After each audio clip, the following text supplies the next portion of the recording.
साथियों, आज की करंट अफेयर सेशंस का मोटिवेशनल कोट्स है, जीवन में अच्छे दिनों के लिए बुरे दिनों से सीखना पड़ता है। अभी आपके बुरे दिन चल रहे, कोई बात नहीं, यही बुरे दिन आपको अच्छे दिनों के लिए सिखा रहे हैं। इसी के साथ साथ देखते हैं आज की करंट अफेयर सेशंस की तरफ चलते हैं। नमस्कार, मैं सूचक आप सभी का स्वागत करता हूं भारत स्टडी पॉइंट की 25 अगस्त 2022 की करंट अफेयर सेशंस में। साथियों, सभी क्वेश्चन को ध्यान से देखें और ध्यान से समझें, क्योंकि काफी एग्जाम में सीधे रूप से यहाँ से क्वेश्चन आ चुके हैं और यहीं से क्वेश्चन आते हैं और ये क्वेश्चन सभी प्रतियोगी एग्जाम के लिए महत्वपूर्ण क्वेश्चन है, इसलिए सभी क्वेश्चन को ध्यान से देखें, ध्यान से समझें। चलिए चलते हैं आज की करंट अफेयर सेशंस के पहले क्वेश्चन की तरफ। ये हमारी आज की करंट अफेयर सेशन का पहला क्वेश्चन है, पंजाब और हरियाणा ने किस क्रांतिकारी के नाम पर चंडीगढ़ हवाई अड्डे का नाम रखने पर सहमति व्यक्त की? इसका सही आंसर है ऑप्शन बी, भगत सिंह के नाम पर। भगत सिंह के नाम पर पंजाब और हरियाणा ने सहमति व्यक्त की चंडीगढ़ हवाई अड्डे का नाम रखने पर। इसी के साथ साथ देखेंगे इस क्वेश्चन के कुछ इंपॉर्टेंट पॉइंट। चंडीगढ़ के अंतर्राष्ट्रीय हवाई अड्डे का नाम शहीद आजम भगत सिंह के नाम पर रखे जाने पर पंजाब और हरियाणा सहमत हो गए हैं। पंजाब के मुख्यमंत्री भगवंत मान ने हरियाणा के उप मुख्यमंत्री दुष्यंत चौटाला के साथ इस विषय पर बैठक की। इनमें दोनों राज्यों के बीच नाम को लेकर सहमति बन गई है। साल 2007 में भगत सिंह के जन्म शताब्दी समारोह पर पंजाब सरकार की ओर से चंडीगढ़ हवाई अड्डे का नामकरण शहीद आजम भगत सिंह के नाम पर करने की घोषणा की गई थी। इसी के साथ साथ और जानकारी देखते हैं पहले क्वेश्चन की। वहीं हरियाणा सरकार इस हवाई अड्डे का नाम मंगल सेन पर रखना चाहती थी। इस नाम पर पंजाब और हरियाणा के बीच कभी सहमति नहीं बन सकी। इसी के साथ साथ देखते हैं नेक्स्ट क्वेश्चन की तरफ। नेक्स्ट क्वेश्चन है क्वेश्चन नंबर 2।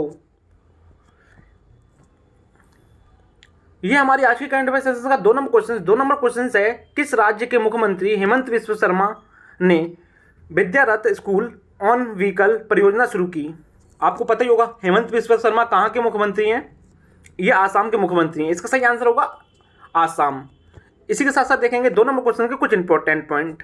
आसाम में हाल के एक विकास में मुख्यमंत्री हेमंत बिस्वा शर्मा ने एक परियोजना विद्यारत स्कूल ऑन व्हीकल शुरू की, जिसका उद्देश्य समाज के आर्थिक रूप से अक्षम बच्चों को प्रारंभिक शिक्षा प्रदान करना है। इसी के साथ साथ नेक्स्ट पॉइंट है,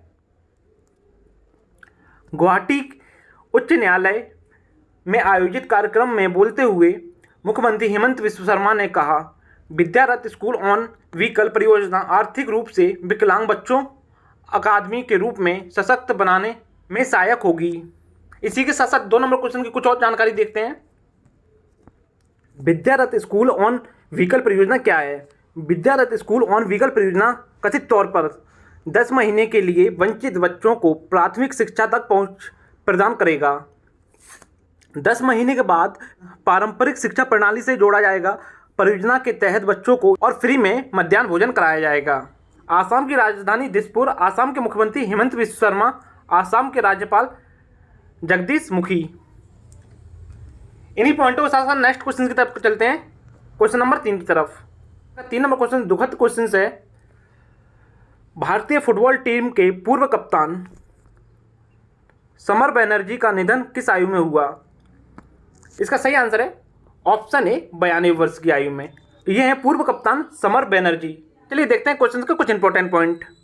भारतीय फुटबॉल टीम अब तक सिर्फ 3 बार ओलंपिक में जगह बना सकी है।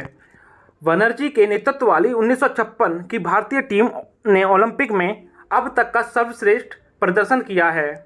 बनर्जी ने कोलकाता के मशहूर फुटबॉल क्लब मोहन बागान को उनका पहला डुरंड कप 1953, रोवर्स कप 1955 सहित कई ट्रॉफी जिताने में अहम भूमिका निभाई। इसी के साथ साथ और जानकारी देखते हैं। बनर्जी ने खिलाड़ी के तौर पर 2 बार 1953 व 1955 और कोच के रूप में 1 बार संतोष ट्रॉफी भी जीती है 1962 में,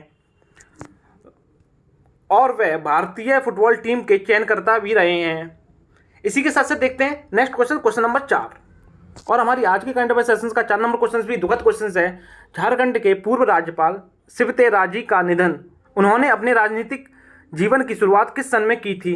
इसका सही आंसर है ऑप्शन ए, 1969 में शिवते राजी ने अपने राजनीतिक करियर की शुरुआत की थी।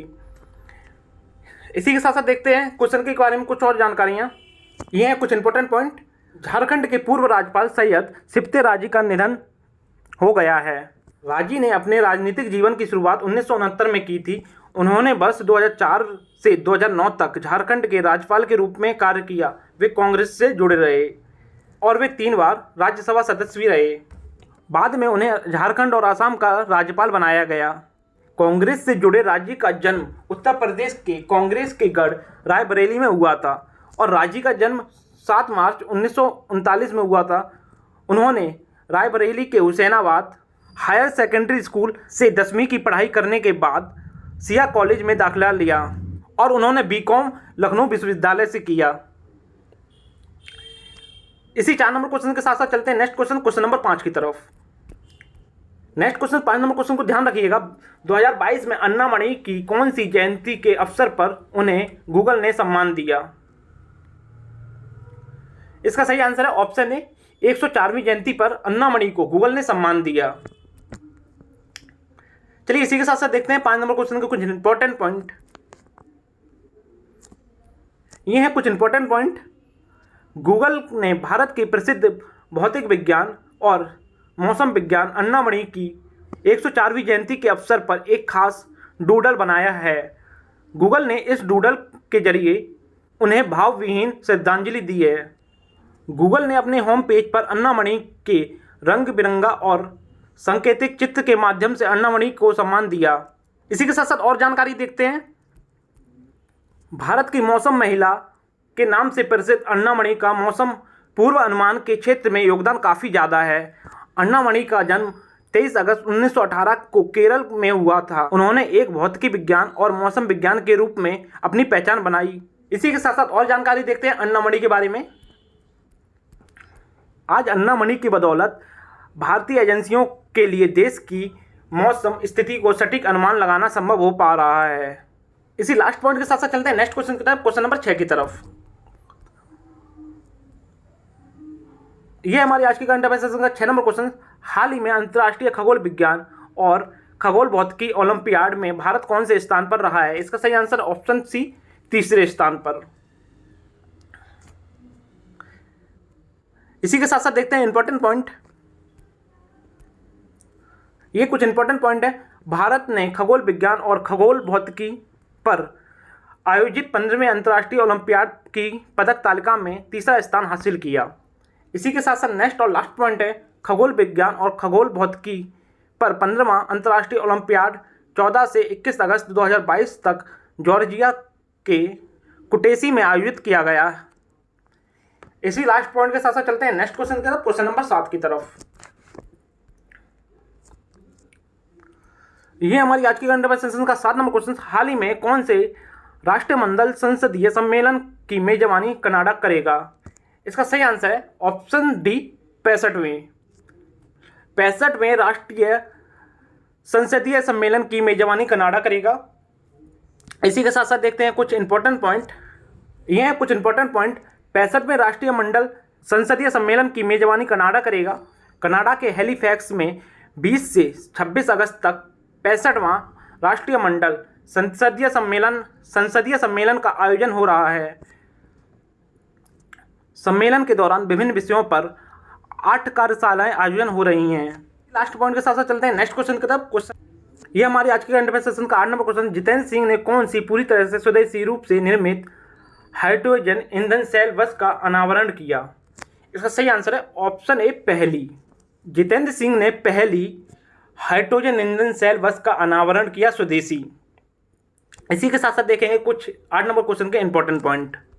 ये 8 नंबर क्वेश्चन के कुछ इंपॉर्टेंट पॉइंट। KPIT CSIR द्वारा विकसित देश की पहली हाइड्रोजन फ्यूल सेल बस का पुणे में केंद्रीय राज्य मंत्री जितेंद्र सिंह ने अनावरण किया। विज्ञान और प्रौद्योगिकी मंत्रालय ने यह जानकारी दी। भारत के लिए सस्ती और सुलभ स्वच्छ ऊर्जा, जलवायु परिवर्तन के लक्ष्यों को पूरा करने और नए उद्यमियों और नौकरियों के सृजन के लिए आत्मनिर्भर साधन सुनिश्चित करने के लिए अहम है। इसी के साथ साथ और जानकारी देखते हैं। फ्यूल सेल टेक्नोलॉजी बस को पावर देने के लिए, बिजली पैदा करने के लिए हाइड्रोजन और हवा का इस्तेमाल करती है। इसी के साथ साथ और जानकारी देखते हैं। बस से निकलने वाला एकमात्र उत्सर्जन पानी है, इसलिए यह संभव परिवहन का सबसे पर्यावरण के अनुकूल साधन है। इसकी तुलना में लंबी दूरी के मार्गों पर चलने वाली एक डीजल बस आमतौर पर सालाना 100 टन कार्बन डाइऑक्साइड का उत्सर्जन करती है और देश में ऐसी 10 लाख से ज़्यादा बसें हैं। इसी लास्ट पॉइंट के साथ साथ चलते हैं नेक्स्ट क्वेश्चन नंबर 9 की तरफ। नेक्स्ट क्वेश्चन से अडानी समूह ने एनडीटीवी के कितने प्रतिशत हिस्सेदारी का लक्ष्य रखा है? इसका सही आंसर है अडानी समूह ने 55.18% हिस्सेदारी का लक्ष्य रखा है एनडीटीवी में। यह है गौतम अडानी, जो वर्तमान में देश के सबसे अमीर व्यक्ति हैं। यह है 9 नंबर क्वेश्चन के कुछ इंपॉर्टेंट पॉइंट। अडानी समूह ने एनडीटीवी में 55.18% हिस्सेदारी का लक्ष्य रखा है। अडानी ग्रुप ने परोक्ष तरीके से नई दिल्ली टेलीविजन लिमिटेड में 29.18% हिस्सेदारी खरीद ली है।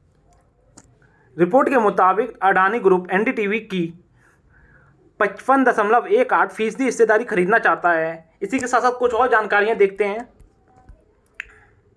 यही वजह है कि 26% हिस्सेदारी और खरीदने के लिए उनसे 264 करोड़ रुपए में एक ओपन ऑफर जारी किया है, जिसका फेस वैल्यू 4 रुपये है।